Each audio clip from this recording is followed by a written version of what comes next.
Good morning, friends. Chapter 5, The Adman, New York, New York. In 1951, an adman named Arthur Sackler from a little-known marketing firm met with the sales director of a small 100-year-old chemical concern named Charles Pfizer and Company in New York City. Arthur Mitchell Sackler was 39 and already had a career of achievement as a psychiatrist behind him.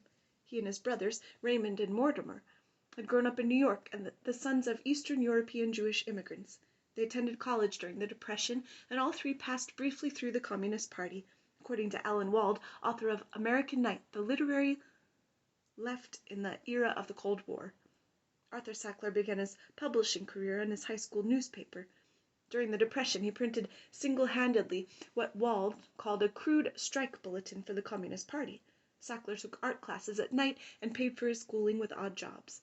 Finishing his medical studies, Sackler became a psychiatrist at Creedmoor, a New York mental hospital.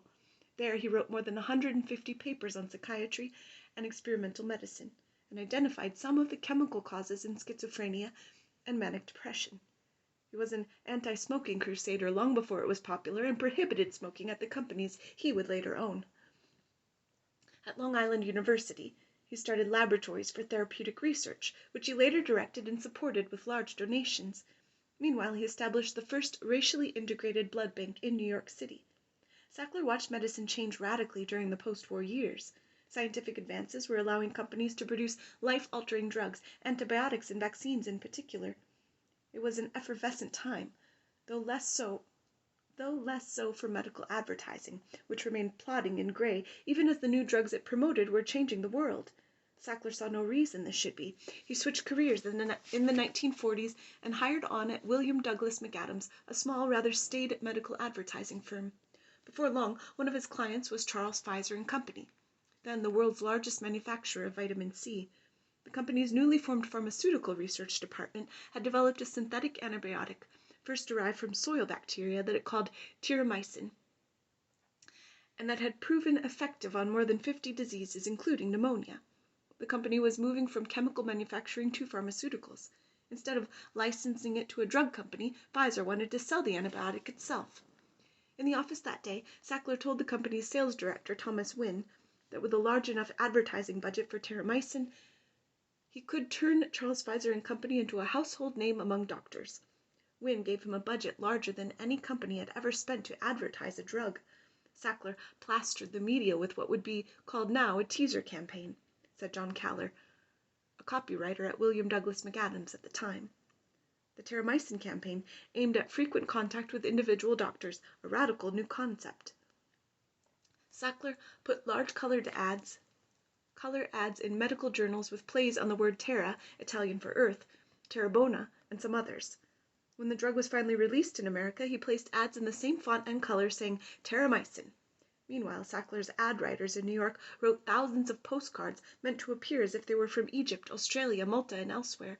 They mailed these cards, addressed individually to thousands of U.S. family doctors, pediatricians, and surgeons, describing how terramycin was combating diseases in these exotic locales: milk fever in Malta, Q fever in Australia.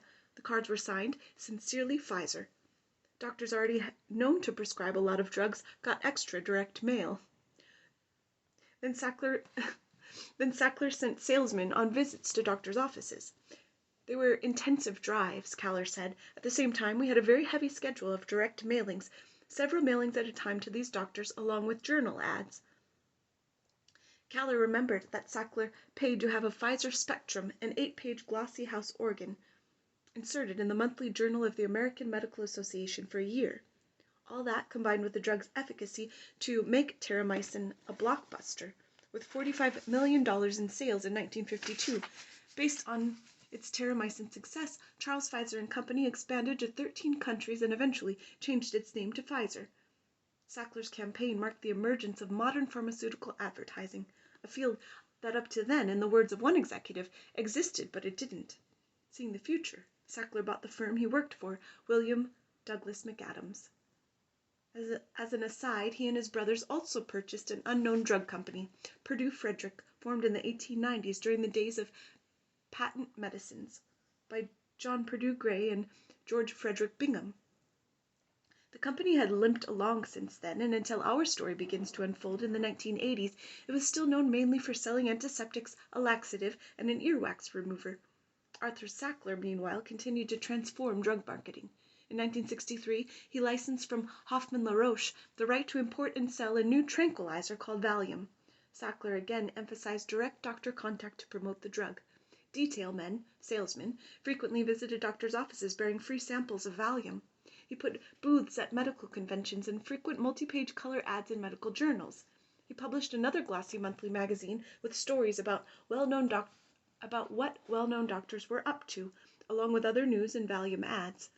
Part of the campaign aimed to convince doctors to prescribe Valium which the public saw as dangerous.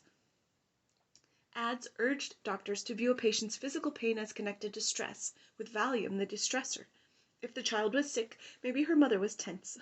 Valium was marketed above all to women, pitched as way of bearing the stress of lives as wives and mothers. Before the feminist movement, women were presumed to need that kind of help for the rest of their lives. Thus there was no worry then about its addictiveness. Among Arthur Sackler's many talents was that he thought like a family practitioner. Docs were barraged with patients who were tense, worried. The patient would walk in. "I'm nervous all day long, doctor, or my son's in the army," said Win Gerson, who worked for Sackler for years and later became president of William Douglas McAdams. People were walking around nervous, worried, and this drug absolutely calmed them. It worked for certain types of back pains. It kind of made junkies out of some people, but that drug worked. Yet if terramycin was an unmitigated benefit to humankind, Valium was less so, or rather any benefits were offset by significant risks. There was a little of 19th century patent medicine in Valium's DNA. It didn't treat any root cause of stress. Instead, it treated vague symptoms and thus allowed doctors to avoid the complicated work of understanding the cause of that stress. Like patent medicines, Valium was a name brand drug, promoted together with the idea that a pill could solve any ailment. 4 decades later, and well after Arthur Sackler was gone, my dog is dreaming. Instead, it treated vague symptoms and thus allowed doctors to avoid the complicated work of understanding the cause of that stress. Like patent medicines, Valium was a name brand drug, promoted together with the idea that a pill could solve any ailment. 4 decades later, and well after Arthur Sackler was gone, his company Purdue would produce and promote through his ad firm, William Douglas McAdams, a painkiller with similar characteristics. Valium became the pharmaceutical industry's first $100 million drug, and then its first billion-dollar drug. By the mid-70s, Valium was found indeed to be addictive, and a street trade grew up around it. Hoffmann-La Roche was accused of not warning of the drug's addictive potential. Sackler, meanwhile, kept combining remarkable energy with great intellectual curiosity. He founded the Medical Tribune, a bi-weekly newspaper full of ads from the now burgeoning pharmaceutical industry. In the newspaper, he wrote a column, "One Man and Medicine." He became a world-class collector of Chinese art, and at parties at his house, guests hobnobbed with Luciano Pavarotti and Isaac Stern. As doctors raced to keep up with rapidly changing medicine, Sackler saw another marketing opportunity. He pushed his drug company clients to find CME, continued medical education, seminars that were increasingly required for doctors to keep their licenses. By funding CME seminars, he saw drug companies could grab the ears of physicians. Arthur Sackler never retired. In 1987, at age 73, he had a heart attack and died. He left behind a wife and 2 ex-wives, a spectacular fortune, and an industry so indebted that it referred to him by his first name. Today, his name is on galleries or wings of the Smithsonian Institution, the Metropolitan Museum of Art in New York City, the Royal Academy in London, as well as at Princeton, Harvard, and Beijing universities. Medical facilities bear his name at Tel Aviv, Tufts, and New York universities. In 1996, he was one of the 5 first inductees into the Medical Advertising Hall of Fame. But Arthur Sackler is important to this story because he founded modern pharmaceutical advertising and, in the words of John Keller, showed the industry that amazing things can be achieved with direct selling and intensive direct advertising. Years later, Purdue would put those strategies to use, marketing its new opiate painkiller, OxyContin.